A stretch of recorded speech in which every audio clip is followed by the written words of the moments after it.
तो कहानी की शुरुआत रे ब्रेडस्टोन नाम के एक कैदी को दिखाते हुए होती है, जो फोन पर किसी औरत से बात कर रहा था।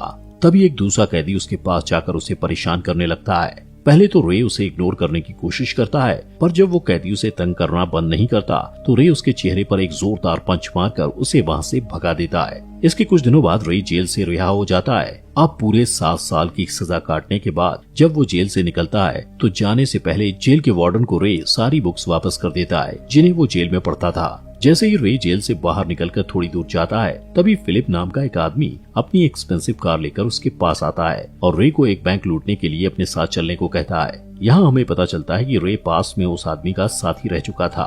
फिलिप रे को बार बार बैंक में चोरी करने के लिए मनाने की कोशिश करता है। ये सब सुनकर रे चलते चलते रुक जाता है और फिलिप को उसकी कार चलाने के लिए पूछता है, जिससे फिलिप को लगता है कि शायद वो उसकी बात मान गया। फिलिप रे को ड्राइविंग सीट देने के लिए कार से उतर जाता है, लेकिन तभी रे फिलिप को वहीं छोड़कर कार को चलाते हुए दूर निकल जाता है और अपने घर पहुंचकर वो अपनी वाइफ और बेटी की फोटो देखने लगता है। रे बहुत खुश था कि अगले दिन वो अपनी फैमिली से मिलने जाएगा, क्योंकि काफी लंबे समय तक जेल में रहते हुए उसने फैसला किया था कि अब वो एक अच्छा इंसान बनेगा और अपनी सारी बुरी आदतों को छोड़ देगा। अगले दिन रे अपनी वाइफ लिन और बेटी सैली से मिलने के लिए उनके घर जाता है। काफी सालों बाद रे को देखकर उसकी वाइफ खुश नहीं थी। उल्टा वो रे को कहती है कि अब वो उसके साथ नहीं रहना चाहती, क्योंकि लिन को लगता है कि रे एक बहुत ही गैर जिम्मेदार और भरोसे के लायक इंसान नहीं है, क्योंकि उसने अब तक एक पति और बाप होने की जिम्मेदारी को सही से नहीं निभाया था। जब वो दोनों बात कर रहे होते हैं, तभी सैली स्कूल से वापस लौट आती है और अपनी माँ की तरह वो भी रे को देखकर उससे ढंग से बात तक नहीं करती। इसके बाद लिन और सैली घर के अंदर जाते हुए रे के मुंह पर ही दरवाजा बंद कर देते हैं। नेक्स्ट डे रे सैली के स्कूल जाकर उससे माफी मांगता है कि अब मैं पहले जैसा बुरा इंसान नहीं रहा, मैं अब अच्छा इंसान बनकर दिखाऊंगा। पर सैली अब भी उससे नाराज थी। तभी सैली चुपचाप वहाँ से चली जाती है, लेकिन अचानक रे को वहाँ पर कुछ पटाखे फूटने की आवाज सुनाई पड़ती है और जब वो उस आवाज की तरफ जाता है तो देखता है कि कुछ लड़के आपस में लड़ रहे थे। वो उन लड़कों को लड़ने से रोक देता है और उन्हें प्रिंसिपल के पास भेज देता है। वहाँ रे की मुलाकात सैली की क्लास टीचर मिस मिलर से होती है और वो दोनों एक दूसरे को अपना इंट्रोडक्शन देते हैं। रे के इस अच्छे बर्ताव और बात करने के तरीके से इम्प्रेस होकर मिस मिलर अगले हफ्ते होने वाले म्यूजियम टूर के लिए रे को बच्चों की सुरक्षा के लिए उनके साथ चलने के लिए कहती हैं, जिसके लिए रे तुरंत मान जाता है, क्योंकि उसे लगता है कि सैली के साथ दोस्ती करने का ये अच्छा मौका है।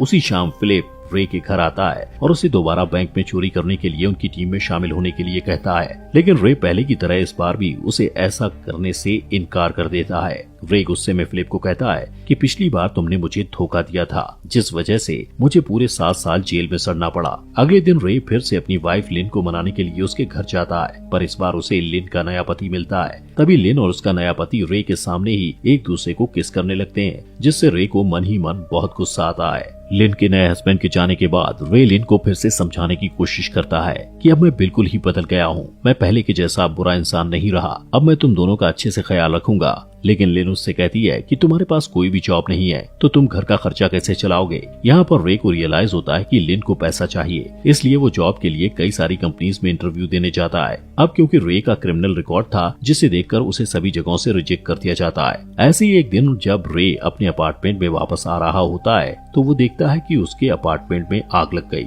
जिससे उसका सारा सामान जलकर राख हो चुका है। अब उसके पास कोई और चारा नहीं था, इसलिए वो बैंक में डकैती डालने के लिए फिलिप की टीम को ज्वाइन कर लेता है। कुछ दिनों बाद फिलिप, रे और उनके 2 साथी कार में बैठकर बैंक की तरफ डकैती डालने के लिए जा रहे होते हैं। जब वो बैंक तक पहुंच जाते हैं तो फिलिप और उसके 2 साथी अपने चेहरों पर मास्क पहनकर पीछे के दरवाजे से बैंक के अंदर घुस जाते हैं। वहीं रे को कार में बैठे रहने को कहा गया था, इसलिए वो वहीं बैठकर उनके लौटने का इंतजार करता है। तभी अचानक उसकी नजर उसकी बेटी सैली और उसकी क्लास के दूसरे बच्चों पर पड़ती है, जो म्यूजियम टूर के लिए एक बस में चढ़ रहे थे। उसी टाइम रे अपनी बेटी सैली की तरफ देखता हुआ पास में सैली के साथ बिताए हुए खूबसूरत पलों को याद करता है, जिससे उसे एहसास होता है कि अब जो वो करने जा रहा है वो बहुत ही गलत काम है और उसे ये नहीं करना चाहिए। इसलिए वो कार से बाहर निकलकर कार की चाबी को झाड़ियों में फेंक देता है और स्टूडेंट्स की बस में सवार होकर मिस मिलर को कहता है कि मैं बच्चों की सेफ्टी करने के लिए तैयार हूँ।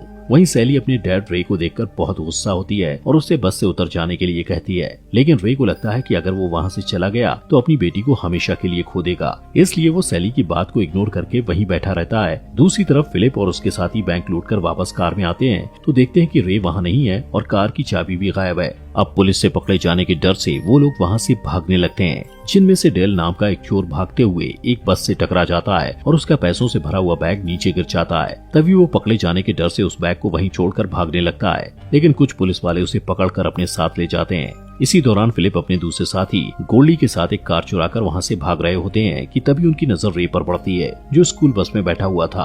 अब उसके धोखा देने की वजह से वो लोग बहुत गुस्से में थे और उस बस का पीछा करने लगते हैं, पर एक्सीडेंटली उनकी टक्कर एक ट्रक से हो जाती है, जिससे स्कूल बस वहाँ से आगे निकल जाती है। लेकिन फिलिप ने बस पर लिखा हुआ उस स्कूल का नाम पढ़ लिया था, जिससे फिलिप किसी तरह उस स्कूल में फोन करके ये पता लगा लेता है कि उनके स्कूल की बस आखिर जा किधर रही है। वहीं डेल को जब होश आता है तो वो खुद को एक हॉस्पिटल में पाता है। तभी वहाँ 2 पुलिस वाले आते हैं जो उससे बैंक डकैती के बारे में पूछताछ करते हैं। डेल से पूरी जानकारी लेने के बाद पुलिस वालों को पता चलता है कि पैसों का बैग एक स्कूल बस में है, जो कि उनके चोरी करते टाइम वहीं बैंक के पास ही कहीं खड़ी थी। वहीं दूसरी तरफ रे सभी स्टूडेंट्स के साथ म्यूजियम में पहुंच जाता है, लेकिन वहाँ सभी स्टूडेंट्स को पता चलता है कि जो टूर गाइड उन्हें इस म्यूजियम को घुमाने वाला था वो बीमार होने के कारण नहीं आ सका। यहाँ रे नहीं चाहता था कि उसकी बेटी म्यूजियम में बोर हो, इसलिए वो खुद स्टूडेंट्स को वॉलंटियर और गाइड करने के लिए तैयार हो जाता है। क्योंकि उसने जेल में रहते हुए म्यूजियम और एनिमल्स के बारे में बहुत सारी बुक्स पढ़ी थी, इसलिए उसे इन चीजों की अच्छी खासी जानकारी थी। स्टूडेंट से बातें करते हुए अचानक उसे म्यूजियम में फिलिप और गोल्डी दिखाई देते हैं, जिससे वो सभी स्टूडेंट्स को वापस स्कूल बस में चले जाने को कहता है। इसके साथ ही रे फायर अलार्म भी एक्टिवेट कर देता है ताकि म्यूजियम में आए सभी विजिटर्स वहाँ से निकल जाएं। इसके बाद जब वहाँ कोई नहीं होता तब वो वॉशरूम में जाकर फिलिप और गोल्डी से फाइट करने लगता है और उन्हें काफी मारता है। जब फिलिप उससे पूछता है कि तुमने हमारे साथ धोखा क्यों किया, तो उन्हें वो कहता है कि मैंने अपना इरादा बदल दिया था कि अब मैं कभी कोई गलत काम नहीं करूंगा। इसके बाद रे सभी स्टूडेंट्स को उनकी स्टडी टूर के लिए दूसरी लोकेशन पर लेकर जाता है, जहां सभी स्टूडेंट्स को बस से उतारने के बाद वो बस के ट्रंक को चेक करता है, जहां उसे रुपयों का बैग मिल जाता है। तो वो तुरंत फिलिप को फोन लगाता है ताकि वो उसे ये बैग लौटाकर मामले को वहीं खत्म कर दे। पर जैसे ही बैग फिलिप को देने के लिए सड़क के दूसरी तरफ बढ़ता है तो उसी समय वहाँ पुलिस आ जाती है, जिससे फिलिप और गोल्डी को वहाँ से तुरंत भागना पड़ता है। अब फिलिप और गोल्डी को लगता है कि रे ने पुलिस को उन्हें पकड़वाने के लिए ही फोन किया था, इसलिए वो दोनों एक मैक्सिकन माफिया गैंग से रे को पकड़ने के लिए उसकी हेल्प मांगने जाते हैं। वहीं रे बस से स्टूडेंट्स को लेकर एक होटल में चला जाता है। यहाँ पर उन्हें आज रात के लिए रुकना था। मिस मिलर सभी स्टूडेंट्स को अपने अपने रूम में जाने को कहती हैं। यहाँ पर रे उन पैसों के बैग को लेकर अपने रूम में जाता है और वहाँ से फिलिप को फोन लगाकर कहता है कि तुम लोग इस होटल में आकर अपना पैसा लेकर जा सकते हो और इस मामले को यहीं पर खत्म करो। लेकिन अब फिलिप को लगता है कि रे फिर से उन्हें डबल क्रॉस करेगा, इसलिए वो उसे किसी और सुरक्षित जगह पर पैसे लाकर देने को कहते हैं। रे अब फोन पर बात कर ही रहा था कि इतने में सैली वहाँ आ जाती है और अपने बुरे बर्ताव के लिए रे से माफी मांगती है। फिर दोनों बाप बेटी काफी दिनों के बाद अच्छे से मिलकर दिल की बातें करते हैं। कुछ देर बाद रे सैली को एक म्यूजिक स्टोर में लेकर जाता है और उसके बाद वो दोनों एक रेस्टोरेंट में बैठकर अपने सारे गिले शिकवे दूर कर लेते हैं। इसी दौरान होटल में कुछ डिटेक्टिव आते हैं और मिस मिलर से रे का पता पूछते हैं और उसे ये भी बताते हैं कि शहर में हाल ही में हुई बैंक डकैती में पुलिस को रे पर शक है कि उसका भी हाथ था इस चोरी में। ये सुनकर मिस मिलर काफी डर जाती हैं। उधर रे सैली के साथ वापस होटल की तरफ लौट रहा था। रे सैली से कहती है कि तुम्हें अपने दोस्तों के साथ ज्यादा समय बिताना चाहिए, खासकर जोश के साथ, क्योंकि वो तुम्हें पसंद करता है। सैली अपने पिता के साथ अच्छा समय बिताकर खुशी खुशी होटल पहुंचती है, लेकिन तभी उसकी नजर टीवी पर चल रहा एक न्यूज पर पड़ती है जिसमें रे को बैंक डकैती केस में इन्वॉल्व बताया जा रहा था। दोस्तों, आगे बढ़ने से पहले आपका दिल से शुक्रिया हमारे फॉक्स एक्सप्लेनर हिंदी चैनल को सब्सक्राइब करने के लिए। अब ये देखकर सैली का दिल टूट जाता है। उसे अपने डैड रे पर बहुत गुस्सा आ रहा था, जिससे वो तुरंत रे के पास जाकर कहती है कि मैंने आप पर एक बार फिर से ट्रस्ट करके बहुत बड़ी गलती की। रे अपनी बेटी को खोना नहीं चाहता था, इसलिए वो उसे सब कुछ सच सच बता देता है, जिससे सैली का गुस्सा थोड़ा सा शांत होता है। तभी रे नोटिस करता है कि डिटेक्टिव उसे इधर उधर तलाश रहे हैं, इसलिए वो सैली को कहता है कि तुम जल्दी से मेरे होटल रूम में जाओ और वो पैसों का बैग लाकर मुझे दो।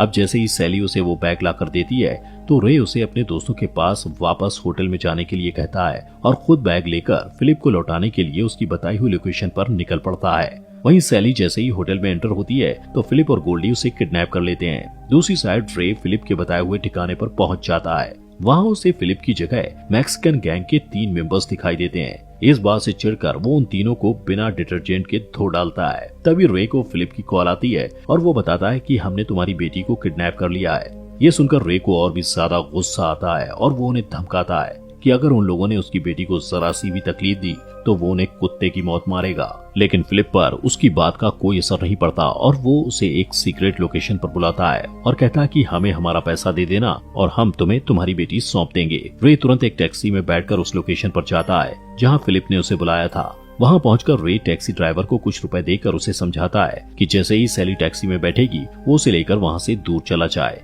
अब प्लान के मुताबिक सैली वहाँ से बचकर निकलने में कामयाब हो जाती है, पर जैसे ही वो होटल पहुँचती है उसे रियलाइज होता है कि उसके पिता की जान खतरे में है। वो अपने पिता की जान बचाने के लिए अपनी मेल फ्रेंड की हेल्प लेने का फैसला करती है जिसका नाम जोश, साइमन और बेनी था। जोश अपने आईपैड पर रे की लोकेशन ट्रैक कर लेता है और बेनी पटाखों के धमाके करके डिटेक्टिव्स का ध्यान बटा देता है जिससे वो चारों आसानी से होटल से निकल जाते हैं। उधर फिलिप और गोल्डी रे को चेयर से बांध देते हैं क्योंकि रे ने उन्हें बैग में पैसों की जगह गुड़ियों से भरा बैग दिया था। फिलिप उसे काफी मारता है और उससे असली बैग के बारे में पूछता है, लेकिन रे उसे कुछ भी नहीं बताता। थोड़ी देर बाद सैली अपने फ्रेंड्स के साथ वहां पहुंच जाती है और वो लोग दो हिस्सों में बट जाते हैं। साइमन और बेनी पटाखे फोड़कर फिलिप और गोल्डी का ध्यान बटा देते हैं, जबकि सैली और जोश मिलकर रे की रस्सियों को खोल देते हैं। अब आजाद होते ही रे अपने एक पहचान वाले को फोन लगाता है जो कि एक रेडियो अनाउंसर था। वो रे की लोकेशन की लाइव रिकॉर्डिंग ब्रॉडकास्ट कर देता है जिससे सभी लोगों को फिलिप और गोल्डी के ठिकानों का पता चल जाता है। इस अनाउंसमेंट को सुनकर रे की वाइफ लिन और पुलिस वाले वहां पहुंच जाते हैं। इधर फिलिप और गोल्डी रे और बच्चों को गन पॉइंट पर कर लेते हैं।